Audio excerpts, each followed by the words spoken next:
And welcome back, fellow football fanatics. It's College Football with Sam for the final live show of the week, and we have so much to unpack today.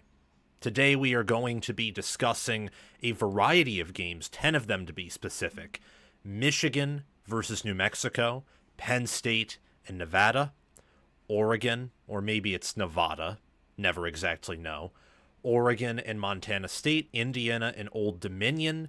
We will also be discussing Michigan State and Western Michigan, and of course some bigger games that I have interest in, Auburn versus Baylor, Georgia Tech versus Colorado, and Alabama versus Florida State. Wanted to get to some other things in this live show, but I do have a creator roundtable at 8:15 p.m. where I'll be going live with 3 other people, and we're just going to be discussing the biggest games of the weekend, some other minor games, and different things surrounding that. So I had limited time, and I also got busy with a bunch of other projects today, so I couldn't pack everything in here that I wanted to, and couldn't start at the normal 6 p.m. time that I like to do, I'm trying to do. Next week, I can almost guarantee you we'll be ready to start at 6 p.m. Sunday, Monday, and Wednesday. You know what? If I'm gonna write this down on my phone, actually. If I do not start at 6:05 p.m., at that point, want to start at 6, but I'll give myself 5 minutes of grace. If I do not start at 6:05 p.m. Eastern time for all of my live shows next week, all the planned ones, so that is Wednesday, Monday, and Saturday, I will do a giveaway, and it will be a Visa card. I'll do like 2 $20 or $25 Visa cards, so there would be 2 winners. Let me just write that down. It's an idea I just came up with. So yeah, if I'm late to my shows like I was tonight, you guys will get awarded because, yeah, I say 6 p.m., want to do 6 p.m., will do 6 p.m. Doesn't mean the show isn't going to be good. It is going to be very good. After all, we're going to start off with a game that I'm excited to watch in between Ohio State and Texas and LSU Clemson. That will be Alabama traveling to Florida State. And that is where I want to kick off this show with, and then we'll just get through all the games, and it'll be a really fun stream. If you have any super chats, send them, and in between the games, I will talk about whatever you want me to talk about for a few seconds, for a few minutes maybe. And also make sure to like, make sure to subscribe, make sure to hit the notification bell, and comment your thoughts down below.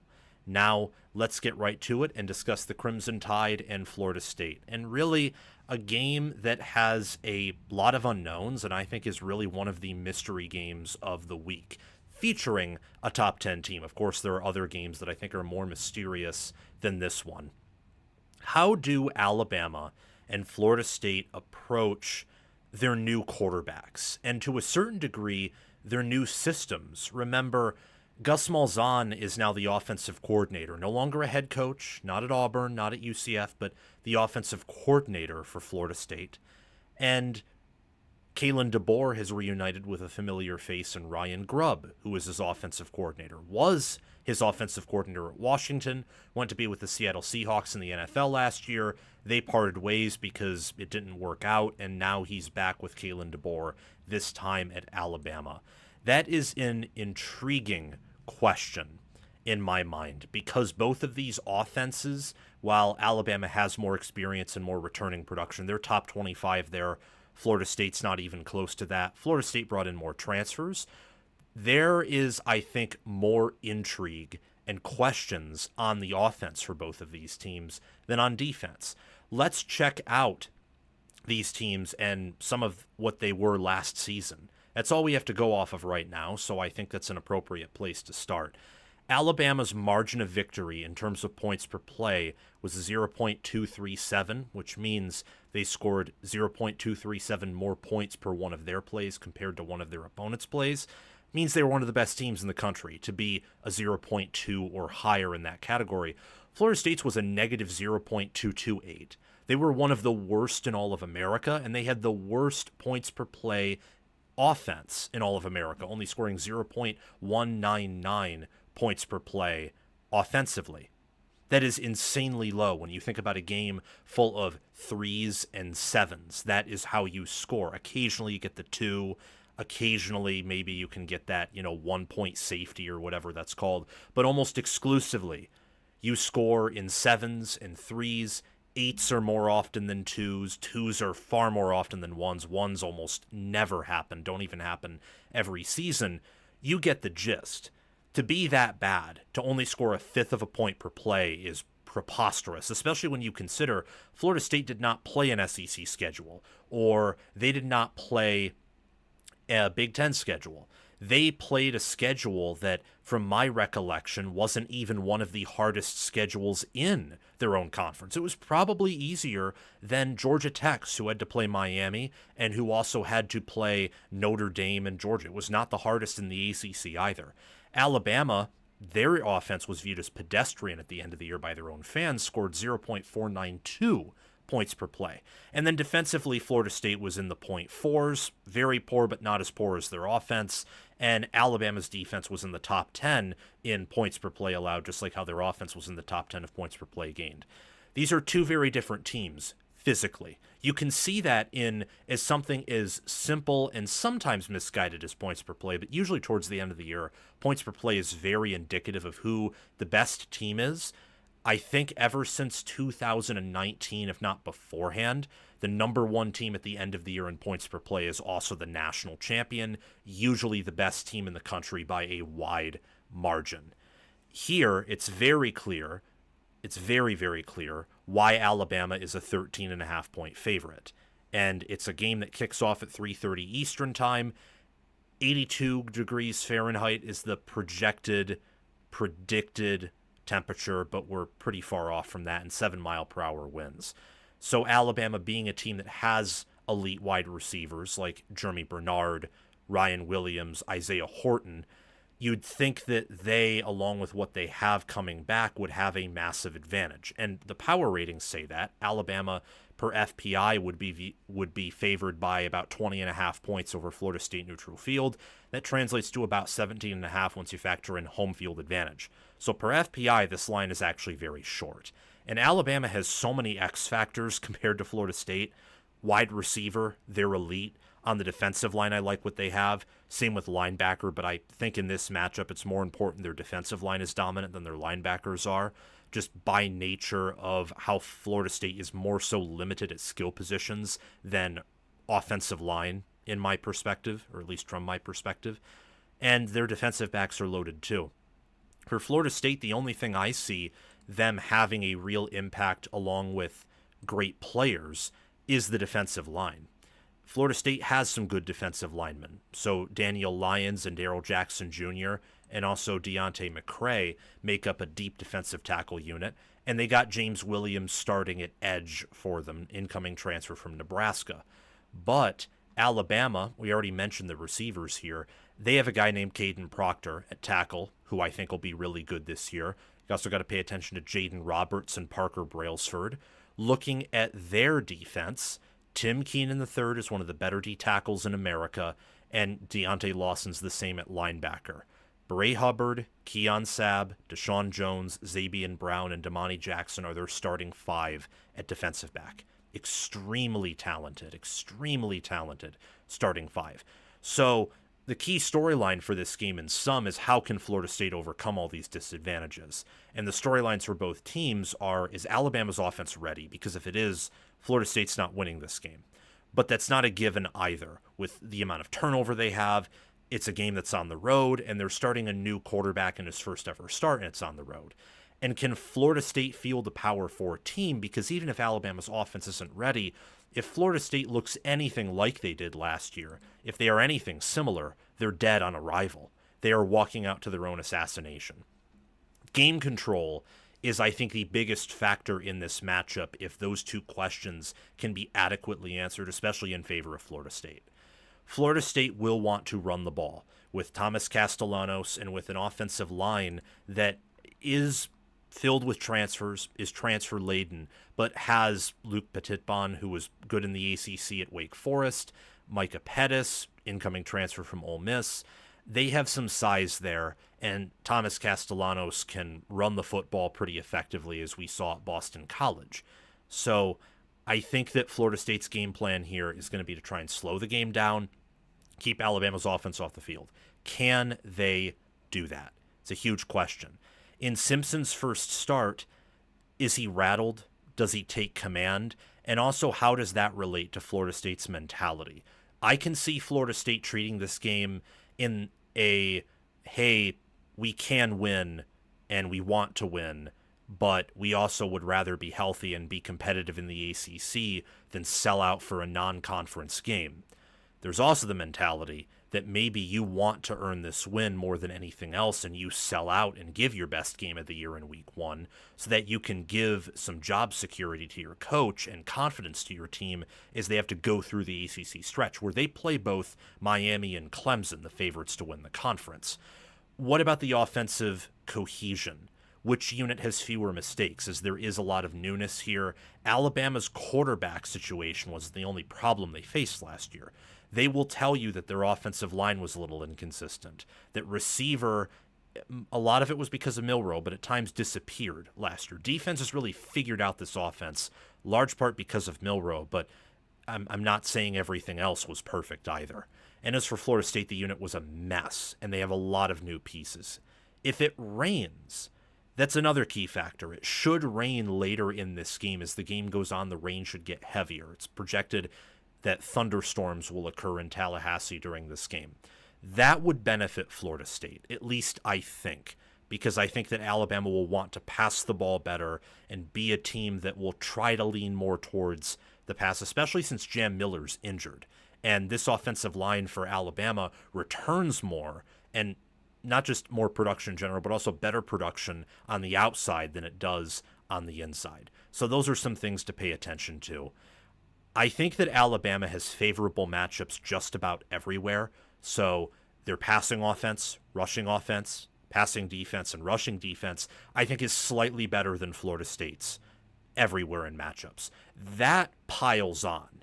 At times that can pile on exponentially, where if in just two of those areas you had an edge, but the others were a push, it could be competitive, and the team that has the advantages pulls away. However, if you have a little bit of an advantage everywhere over your opponent, that accumulates to being a massive advantage overall. That is what I see here as Alabama in every way. Pass defense, pass offense, lines of scrimmage, running the football, stopping the run, special teams, coaching staff, and overall talent tell me that Alabama's better in all of those areas compared to Florida State. And in terms of coaching staff and especially talent, they have a massive, massive advantage. I think the only way Florida State even has a chance of winning this game is sort of a Ohio State-Nebraska situation last year, or an Ole Miss-Kentucky situation, where I don't know what went on in those games. I don't know whatsoever. But for whatever reason, Nebraska played Ohio State competitively, and Kentucky played Ole Miss competitively. And a lot of that had to do with those teams being weak on the line of scrimmage, either in that game and offensively. Defensively, those teams were never weak on the line of scrimmage, but offensively weak on the lines in that moment or throughout the entire season, such as Ole Miss was. So is Alabama going to be that this Saturday? That's going to answer whether Florida State even has a chance or not. And I think that Simpson and also his offensive line and the offense overall, it is week one. It is on the road. I do think there will be some shakiness, and 13.5 points is a lot, especially when Florida State, I think, has a game plan that is very workable. Run the ball for probably 3 or 4 yards per carry. The offensive line should be better. They should have competent running back play, and Castellanos is really fast, and he can run the ball and take hits several times per game, and it's week one, so he's totally healthy. He's not worn down yet.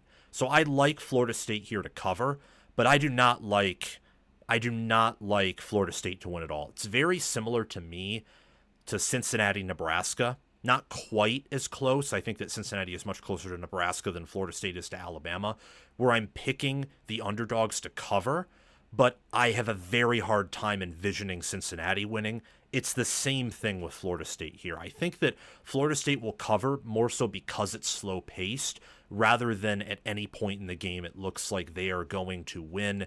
And at no point will Florida State look like the superior team, respectfully. I think that Alabama has far better coaching, talent, better players. I wouldn't be shocked if every Alabama player were to be a starter on Florida State's roster. Like every Alabama starter would be a starter for Florida State. So no Florida State player would start for Alabama. I wouldn't be shocked at that at all, honestly. So picking Alabama to win, picking Florida State to cover, it's just that simple. Mike Norvell and Florida State have to show me, they have to show you. Until then, I'm not going to lie, I kind of view them as frauds, and I think that's very understandable given what transpired in 2024. We move on to talk about Auburn and Baylor, which I think has a lot more detail and a lot more intrigue to it. It's a Friday night game, kicks off at 8 p.m. Eastern time. It's going to be very hot, but it's Texas in the month of September, so I'm not surprised at all. The Auburn Tigers travel to Waco, Texas in a very intriguing SEC Big 12 matchup to play the Baylor Bears. These are two coaches that have a lot of pressure riding on their backs. Two coaches whose universities either when they were hired or in the case of Dave Aranda recently have opened the NIL war chest. They have retained key pieces despite other programs who've had more recent success probably wanting some of their key players. I know a lot of teams would like Cam Coleman. A lot of teams would like Sawyer Robertson and his offensive coordinator Jake Spavital.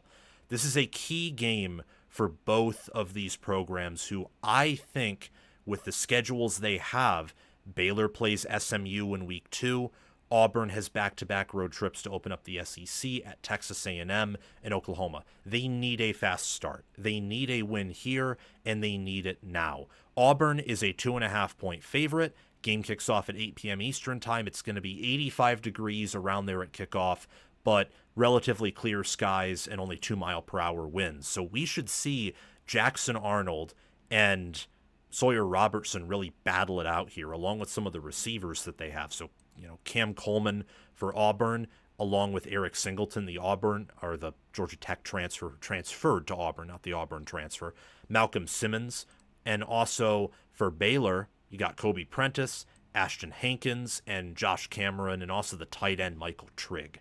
This is a chance to be an exciting Friday night shootout. Or it could be more of a defensive battle, as Auburn's very talented on that side of the ball, and Baylor also has some players on defense. And you combine that with Jackson Arnold's struggles at Oklahoma, if he hasn't taken a step forward. This is a game that, with many week 1 games, many of them, but I think especially this one, I could see truly any outcome here. Both of these teams disappointed in their own way, and yet were also impressive at the same time. And I think the statistics bear that out, where Auburn had a 5-7 record with a very tough schedule, and yet had a positive points per play margin, a 0.016 points per play margin. On an average basis, they scored more points per play than their opponents did, and yet they didn't even play in a bowl game. They were just so bad at situational football. So bad. And that's not even counting the FCS game. That's not counting that, because I usually don't count those statistics for points per play gained, allowed, or any of that really, somewhat advanced, but also telling a pretty simple story analytics. So it'd be much larger if you counted that game. So in their games against FBS opponents, they had a winning points per play margin, and yet they went 4-7 in those games. It's just awful. Could not win in situational football. And they got a quarterback in the portal who's not known to do that either. Baylor, on the other hand, after that wonderful 12-2 season, where they won the Big 12 in 2021, it felt like they kept taking a step back, and it just got worse and worse and worse. It bottomed out at 3-9 in 2023, and the school announced they'd keep Dave Aranda for another year. And then they go out and they have a really bad start to the year. I think they were 2-4 at one point last season. And then they won out until the bowl game against LSU. They won 6 straight, then lost to LSU while playing them semi-competitively in the Texas Bowl. And that's no shame. LSU is much more talented than they are. But Baylor, with a 0.067 points per play margin, fielding a wonderful defense that was a bit shaky, especially at the beginning of the year. And against LSU, you saw that against more talented offenses, they still had a lot to work on. 2 teams that have some impressive moments, but also have tons of questions, I think, especially when it comes to coaching. Auburn, per FPI, should be an underdog here. They have a 10.7 rating. Baylor has an 8.8. So that right there for Auburn is only a 1.9 margin in their favor neutral field. Home field's typically 3 points. So Baylor here should be favored by 1 per FPI. Instead, Auburn's favored by 2.5, and I think a large part of that is the books don't know what to do with this game, and often when you don't know what to do, looking at the talent profile and picking a team just based on talent can be an effective strategy here. Both teams, I think, have X-factor players on the O-line. Auburn has a much more alien-like, NFL-like wide receiver room than Baylor does, but Baylor's good there as well. Baylor, though, I think does have an edge at quarterback and also could have an edge on the defensive line. Some questions in this matchup mostly relate to Jackson Arnold. How efficient is he? And is Baylor's roster outmatched? I did just mention that Baylor in the trenches could have an advantage. Baylor has Colton Price, Omar Egbedian, Ryan Lengiel, Sidney Fugar. It's a really good interior O-line, tackle with some more questions. And then Jackie Marshall, Matthew Fobbs-White, Amarian Winston, and Devontae Tizino make up what I think is a pretty great Big 12 defensive line that might only trail Texas Tech, if even that. They could be the best in the Big 12 there.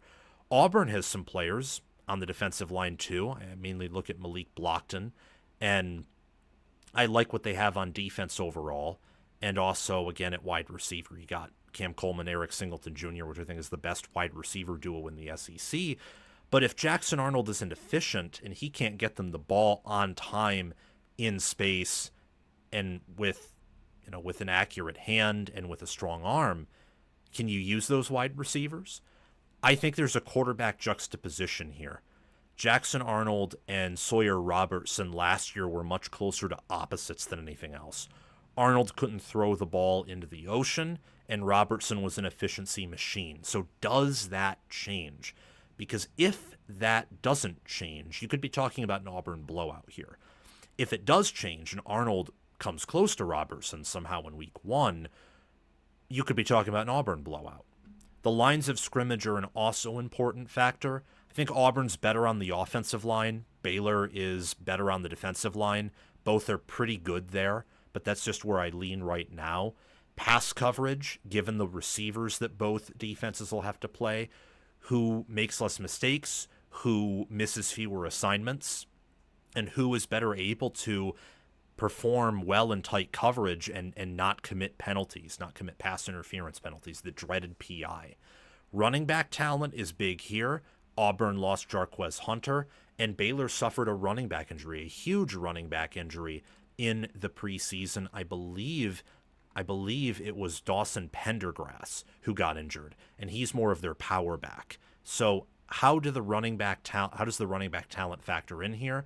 And the overall talent profile is the final question. Because if, and this is a big if it is a close game and the coaching staff is equal and Arnold is good enough, then Auburn's talent has a serious chance to take over. They have bigger bodies, more talented players out of high school, and I think the more talented, or at least slightly more talented roster overall, even if I factored in development and age, if I had to pick one over the other. Auburn and Baylor, I think, are at a push in Auburn's pass offense versus Baylor's pass defense. I think that Auburn should have a really good time running the ball with what they have on the interior and Jackson Arnold's legs, what they got at running back, compared to what Baylor has on defense. And Baylor has been somewhat suspect on defense, even though their coach, Dave Aranda, is a defensive guy. And yet on offense, they've been stronger. That's been more of their strong suit under him, especially last season. Auburn's pass defense, though, I don't think matches up terribly well with what Baylor has. Quarterback, wide receiver, their tight end Michael Trigg will create mismatches, and Baylor has a good enough pass protection offensive line to where they can give Robertson time. I also like Baylor's rushing offense over Auburn's rushing defense, given the running back talent they have, and even with injuries, the interior offensive line they have, going up against an Auburn D-line that I think is a year away, is an area I'd favor Baylor in. Auburn's much more talented than Baylor. The staffs, I think, are equal with their own questions, but also with some strengths. And I love Baylor's special teams unit over Auburn's by a mile. I am going to go with Baylor overthrowing Auburn, the underdog winning here, the home team winning, obviously covering Auburn, that Auburn -2.5 line. I think Sawyer Robertson's going to shine, and I think the biggest story for Auburn coming out of this game will be, what if Auburn was able to get a better quarterback out of the transfer portal?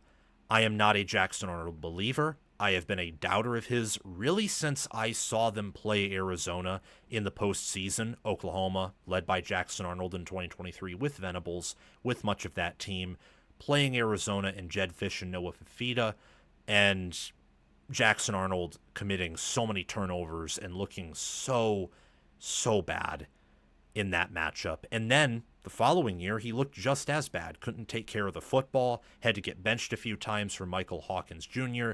He was so ill-equipped, in part because the supporting cast was so bad that they had to bring Arnold back in. I am not a believer that in one preseason, Jackson Arnold is going to be fixed in time to beat a competent team on the road. And I think Baylor is a competent team on the road. So the story coming out of this game will be, what if Auburn got Sawyer Robertson? That will be the story. What would Auburn look like if they had Sawyer Robertson at quarterback? And as for Baylor, they're going to have some momentum entering a tougher schedule than the average Big 12 team, but also having a superior roster to the average Big 12 team, well in a position to reach the college football playoff if they win the Big 12. What about Indiana? Kind of a really quick change of pace here, but Indiana's playing Old Dominion this Saturday, and I think that while they don't play a real team until week 4, that being Illinois, you can still learn things in some of these smaller games. You can. So what does that look like?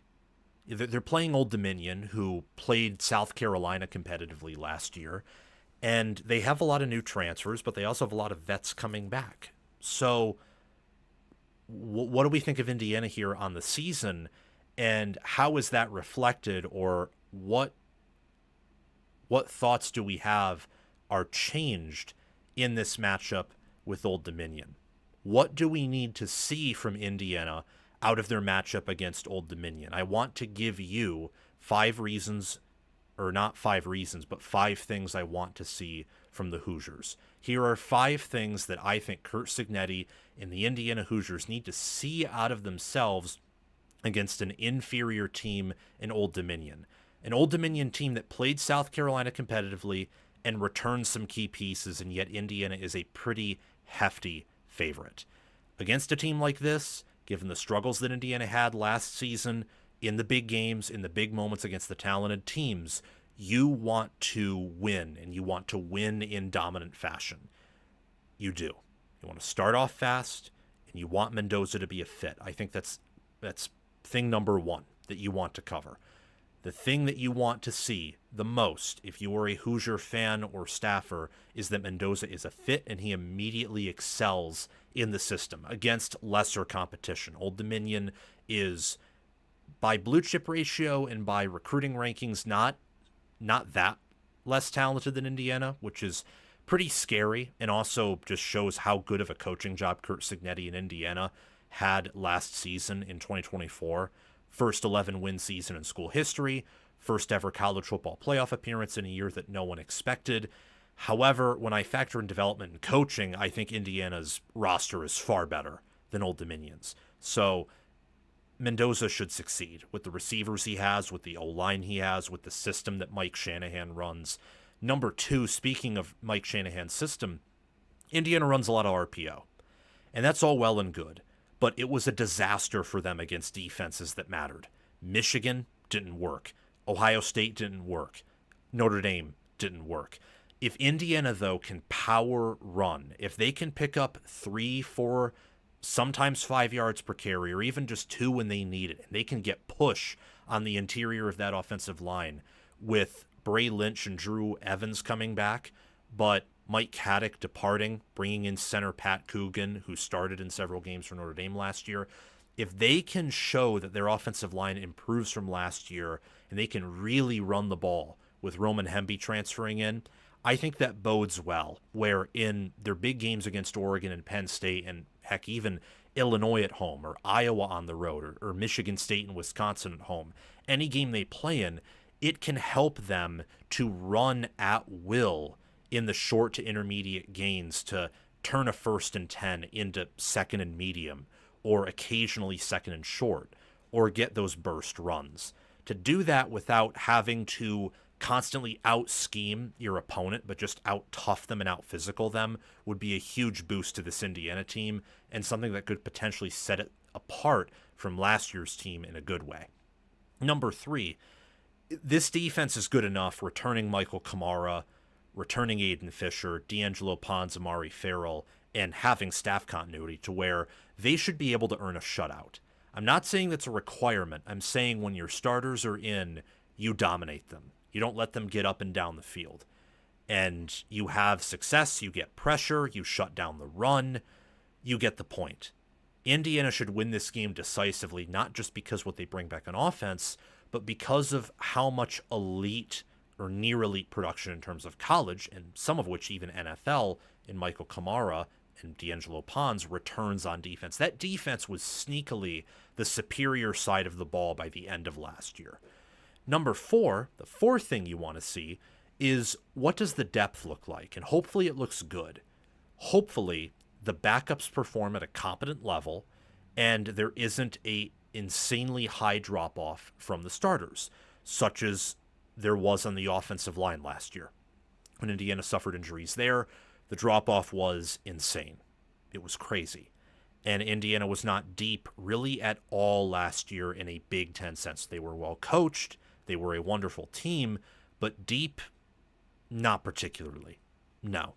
Can they be deeper this year than last year? If so, that would be wonderful. And even though this is a game against an inferior opponent, I think you can see things on film, or even at times if you don't have time through the stat sheet, but more importantly on film, watching a game live or recorded and re-watching it, or, rewinding, and I'm tripping over my words here, just like how Indiana tripped up in big games. And that's the point.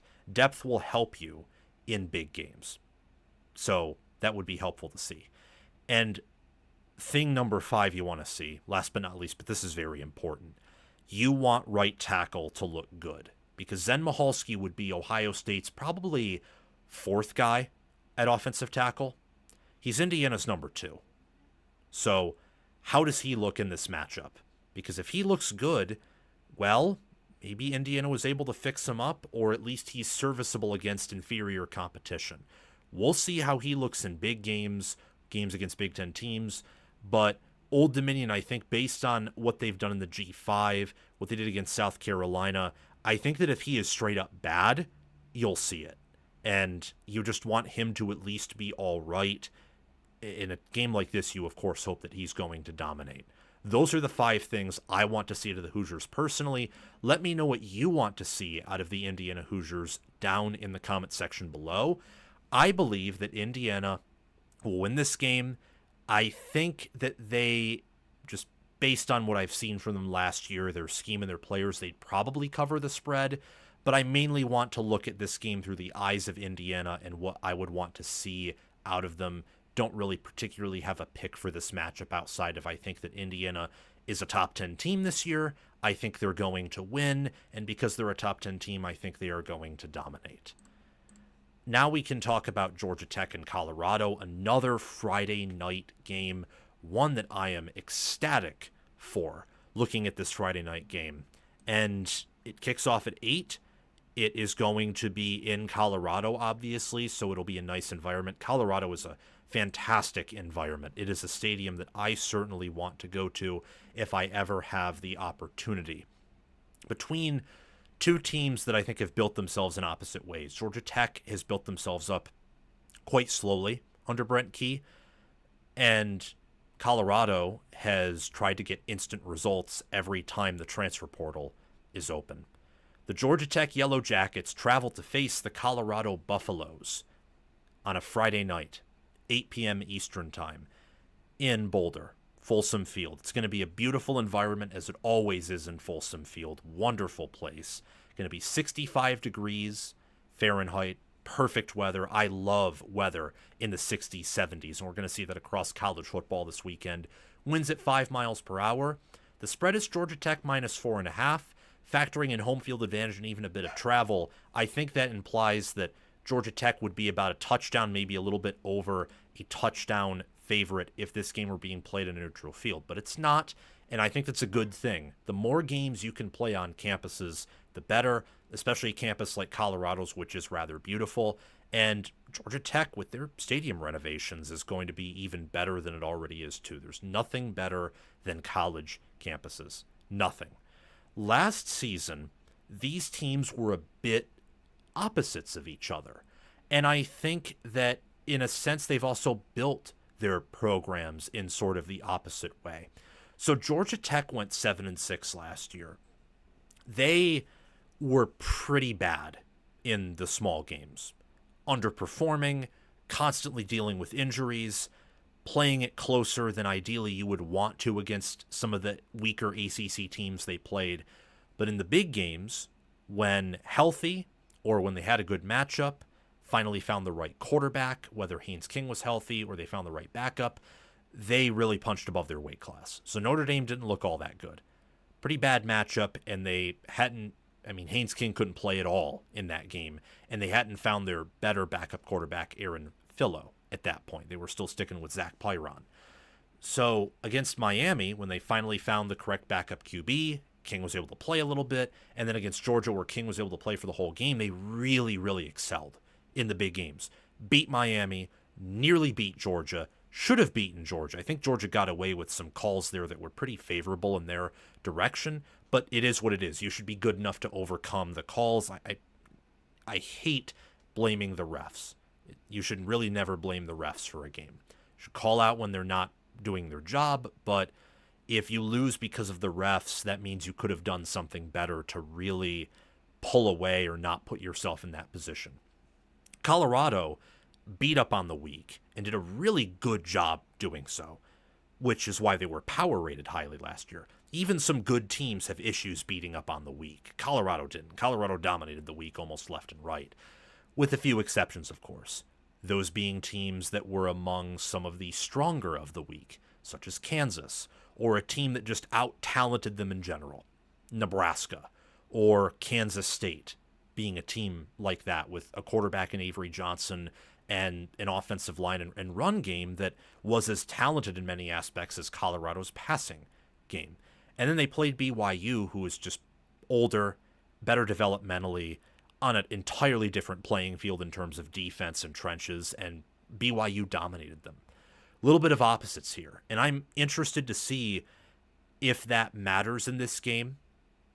It probably will if they replicate what they did in 2024, but also with how much Tech brings back and with what Colorado loses, but also what they return and bring in, I wonder if these teams could be starkly different in either good or bad ways compared to where they were last season.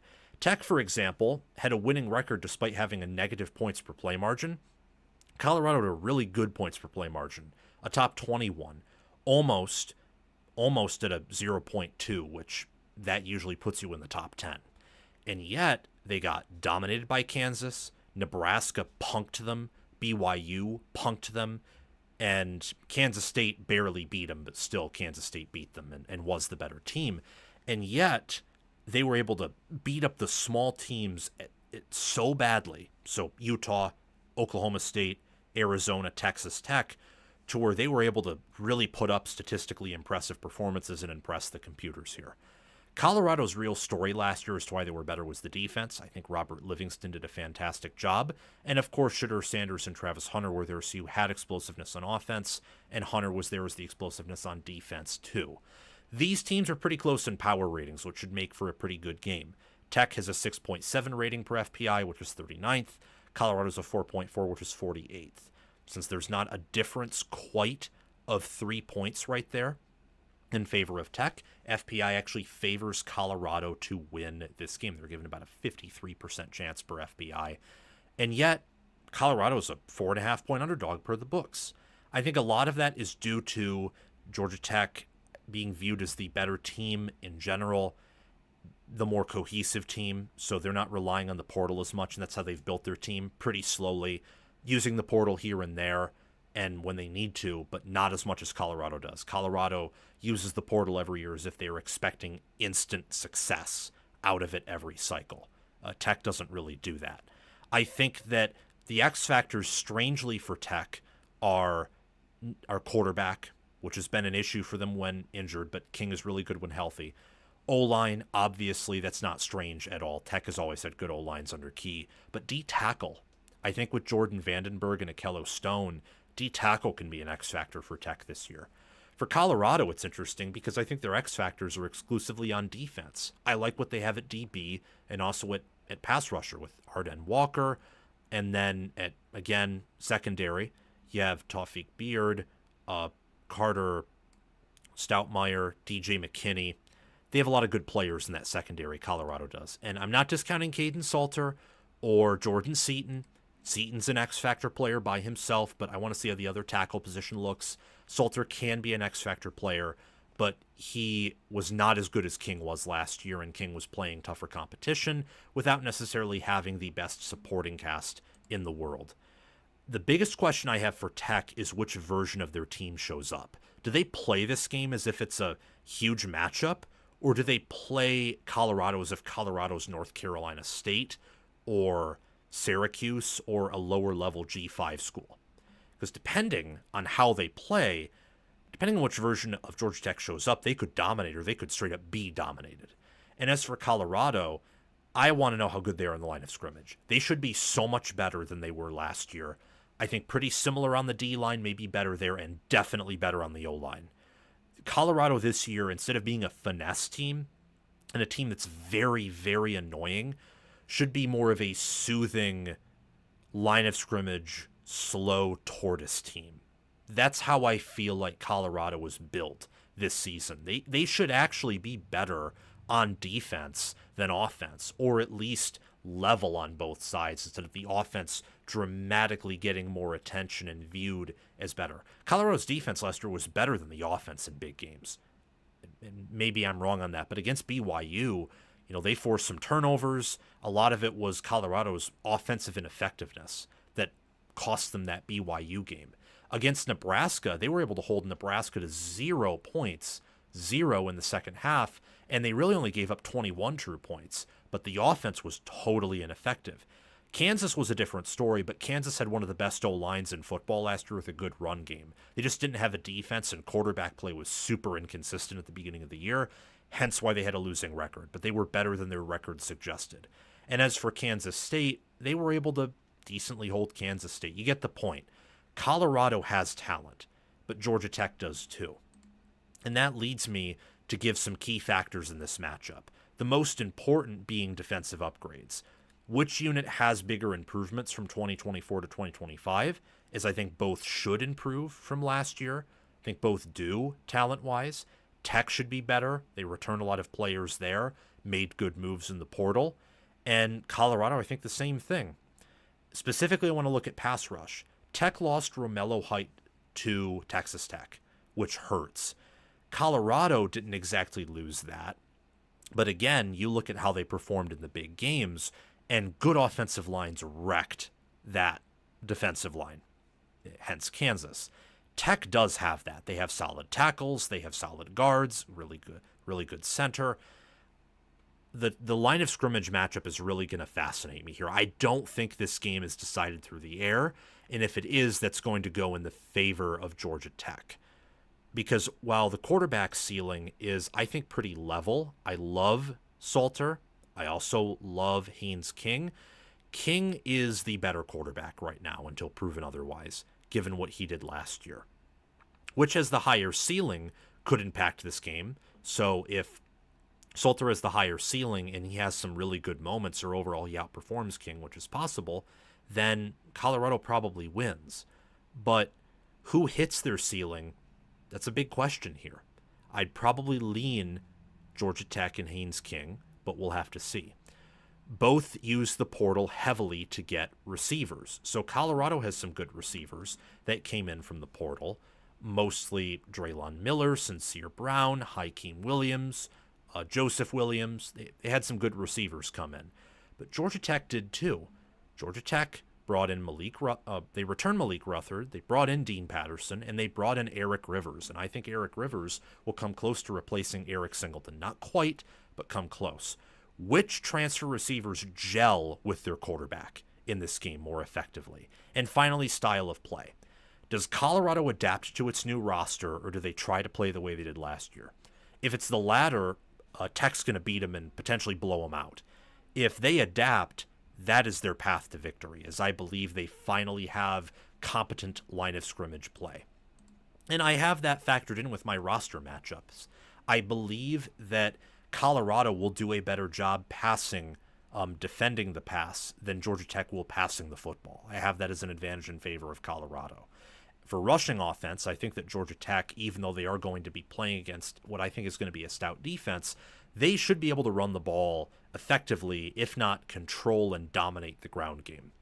I think that the pass defense is a push for Georgia Tech's pass defense versus Colorado's pass offense, and I think that Georgia Tech's run defense is really going to dominate this Colorado rushing offense. I could be wrong. There's a lot of variability with Colorado's offensive line and also with the play of Salter, and Colorado has some talented running backs, Dallin Hayden, for example, and more potential on the interior of the O-line than they did last year. But Tech's really upgraded their defensive line. They've returned a lot of their linebackers, DBs. I like what I see out of them defensively, in the same way I do for Colorado. But Georgia Tech's offense is much more talented than Colorado's offense, especially on the lines of scrimmage.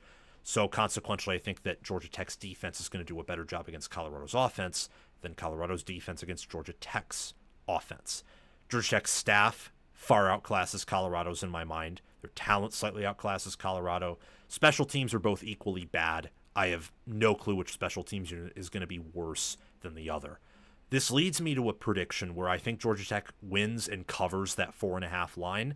I'm thinking they win by anywhere from 7 to 10 points. It will be competitive. It will be entertaining.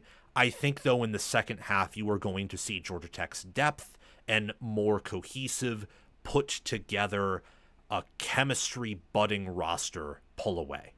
And I think win again by 7 to 10 points. Tech will control Colorado. Colorado will have a chance to win. If they can create some big plays and limit what Haynes King can do, that's their path to victory, is I think hanging around, and then Salter hits his ceiling on a play or two, and they get in the game, and with the home field advantage and the crowd behind them, they can stage what would be considered a comeback victory. But I think Tech is the better team. They're better coached, and they're deeper. So unless Colorado is able to really do some, well, I would consider, at least now, maybe I won't after I watch the game, but some pretty flukish stuff, creating a lot of big plays, having a massive turnover margin of victory in their favor, I think Georgia Tech's going to win, and win pretty convincingly. And now we can talk about some other games, give some other previews. So really, really quickly going over some of these games. I want to talk about Georgia and what I want to see from Georgia against Marshall.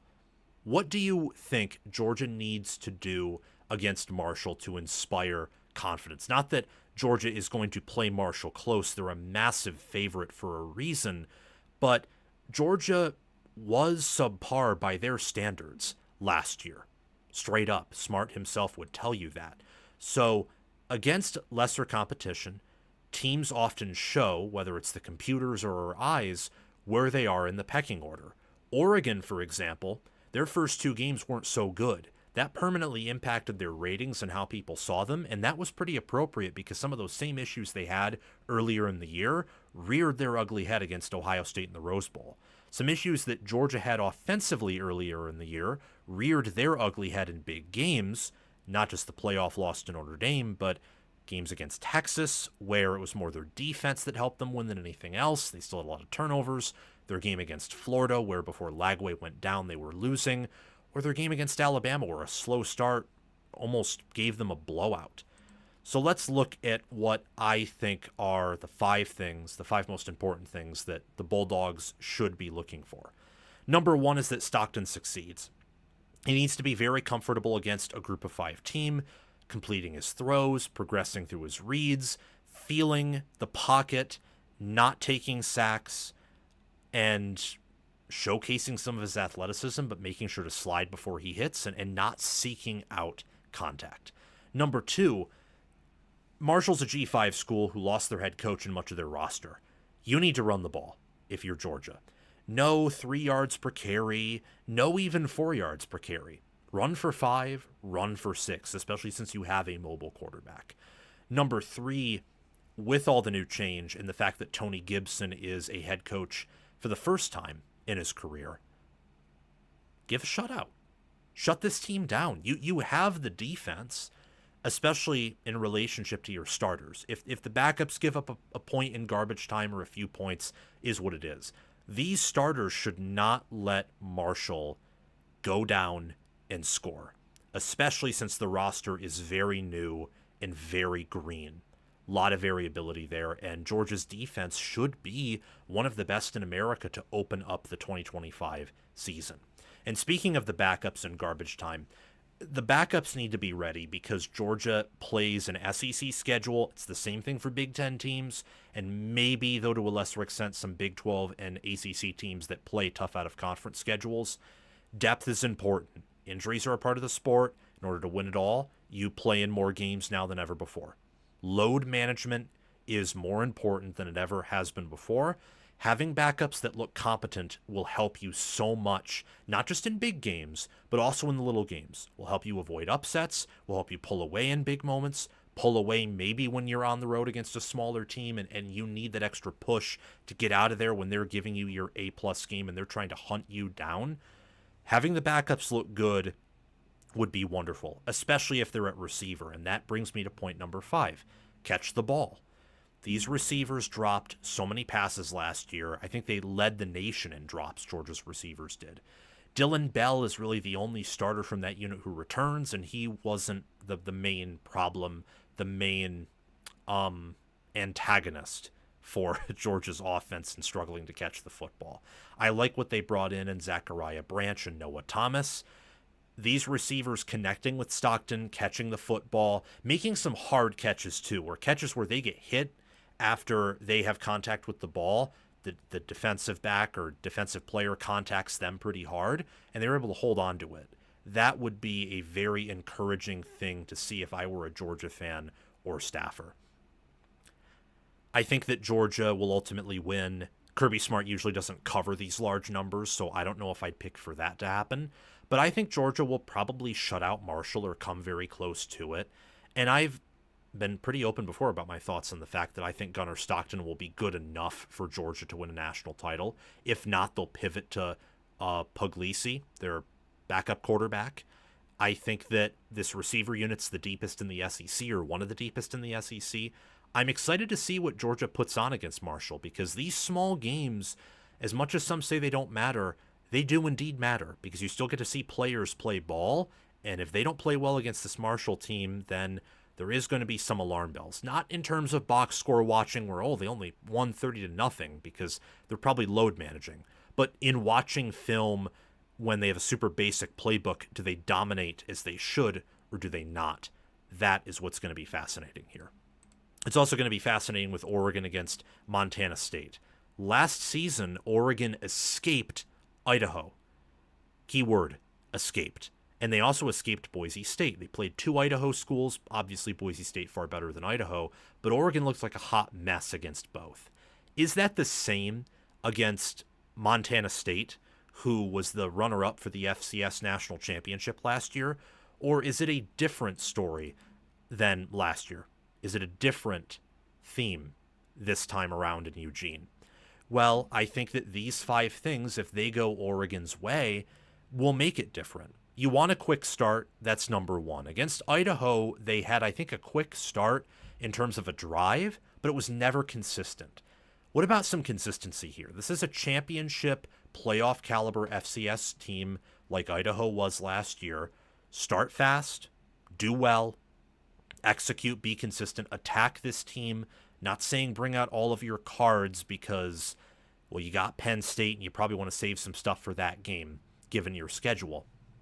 But go out, have some fun, ball out, and that's the quick start. I think you want to really see Brycen Moore and Dante Moore have a special connection with good chemistry, and with Brycen Moore being a starting wide receiver and Evan Stewart being out for the year, you want to see him take over a game like this. You want to see him have that start to the year like Jeremiah Smith did, where you knew at the end of the Akron game, yeah, damn, Jeremiah Smith is really, really good. You want people to be talking about Brycen Moore in the same way. Now, if he is Jeremiah Smith somehow, I'm not predicting that, but that would be pretty incredible to see that type of eliteness, that type of, I wouldn't even say generational talent, that's centennial talent. You only see a talent like that a few times per century, not a few times every 20 years. That's special talent. That would be crazy. Will that happen? We'll have to see. I think Dante Moore is going to be pretty good too, and you want to see him start off fast and not have any issues, especially given the quality of team that Oregon will be playing. The offensive line was a really big reason why Oregon had struggles last season. So what does that unit look like?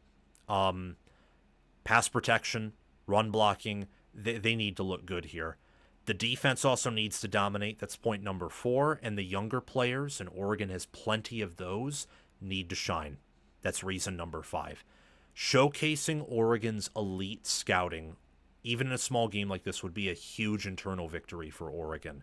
There's been a lot of talk about how they're transfer portal kings and they have some good players at a high school, but there's been a lot of people questioning their development. I think maybe to a certain degree it's understandable, but mostly a lot of those criticisms are unfounded. Just look who they get out of the portal and then how they develop those players from where they were at their prior destinations. Mateo Uyunglele was a highly touted recruit. Tatum Tuioti was a good recruit. And look, they've panned out well, for example. So I think that the defense dominating, especially after how last year ended and how much they lose, and younger players, again, there's going to be plenty of them. Several true freshmen and a redshirt freshman involved in the 2 deep for Oregon this year. Those things going well, the younger players playing well, the defense absolutely owning Montana State, that would be good. I ultimately believe that Oregon this season is an undervalued, underrated team. I don't know how quick they're going to start off in this game. I will say intuitively, I think Oregon, we've seen this before under Lanning, they'll probably start off slow here. Now, will it be as slow as last year? Will we get the same scare that we did last season against Idaho and against Boise State? Will we get those type of games or not? I don't think it will be that bad this year, especially as the talent for Oregon continues to scale up, but we'll have to see. I think that Oregon will obviously win. Whether they will cover or not, whether they will dominate or not is a different question.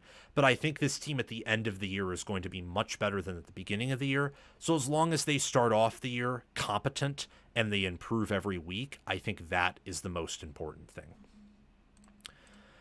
Oh, wow. Well, I think we're going to have to get on out of here before I end off this segment. So we're going to do this USC segment here, and then I will probably after my show at 8:15. We might start a little bit earlier than that, but 8:15 at the latest is when we'll begin the Creator Roundtable.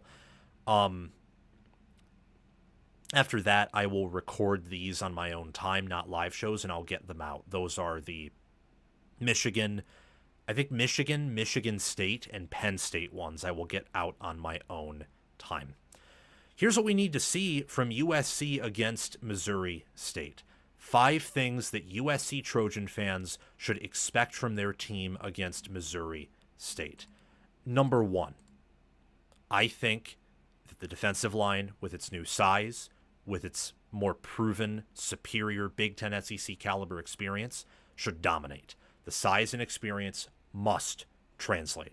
Quarterback play should be better too. You need Maava to be on target against a team in Missouri State who's a lower level team and probably your easiest opponent you're going to face all season long. No turnovers. Having no turnovers in this game from Jaden Maava would be a confidence boost to him, and I think a victory for USC football and Lincoln Riley. You want a good effort from the offensive line. Despite the shifting, DJ Wingfield has been ruled ineligible, probably won't play this year, although, of course, those things can be appealed. We've seen the NCAA lose on those all the time. And Ja'Anre Reed, who was projected to be the starting center by myself and others, lost his battle at center. He will not be starting. So there has been some shiftiness there. I know that the Big Ten Fall Camp Bus Tour, that crew, did not like what they saw out of USC's depth. So the offensive line putting up a good effort and playing well would be a victory. The backups, speaking of the depth, USC needs to have competent and good backups, either that or insane injury luck. Their Big Ten schedule's easier than it was last year in terms of travel, but their toughest opponent last season was Penn State, and they played them at home. Even though I think last year's Penn State team will be better than this year's Oregon team, I'd rather play last season's Penn State at home, where they have to travel 4 time zones, or 3 or 4, instead of having to travel to Autzen later in the year, when they're going to be much better than they were at kickoff in week 1. So having that depth is going to be very critical if Riley wants to earn a big win, and he has been searching for a big win. He hasn't really had a big win at USC, if I'm being honest. Lost to Utah 2 times in 2022, lost to Tulane in the bowl game. His biggest win, I think, of his career, quite frankly, has, at USC at least, has been against Oregon State in 2022. They didn't beat anyone of note in 2023. I said maybe Louisville in the bowl game, who, of course, bowl games have limited impact. And last season, their biggest win was LSU, a 9-4 LSU team that didn't finish ranked in the top 25 and wasn't ranked in the top 15 of FPI. You get what I'm saying. If you want to have a big win and win the small games too, things that USC struggled doing last season, depth and the backups playing at a high level is a good start. And finally, a new and better kicker. I think they got a steal at kicker in Caden Chittenden in the portal. USC did. So if he's needed at all, if he can hit some long bombs or he can just kick consistently, that would be good. Good special teams combined with a team that pans out better at depth than you or the staff expected would be a great combination to propel USC to bounce back after having a rough 2024. I think USC will win. I would expect USC to cover and dominate in this game and probably get off to a pretty fast start in 2025. Okay, it's about 1 hour, 2 minutes. I wish I could get to MSU, Michigan. I would if I had the time, but ultimately that's not what's going to happen here. So I'm going to edit this and yeah, we'll get on out of here. So thank you so much for coming on, guys. I really appreciate it. Again, these clips will be out, as always, probably tonight. But on my own time, I'll also record those, 5-minute clips for what you want to see from Michigan, Penn State, and also Michigan State. Those will be out tonight. At the latest, will be out tomorrow. I'll see you guys very soon. In fact, I'll see you guys in about 20 minutes.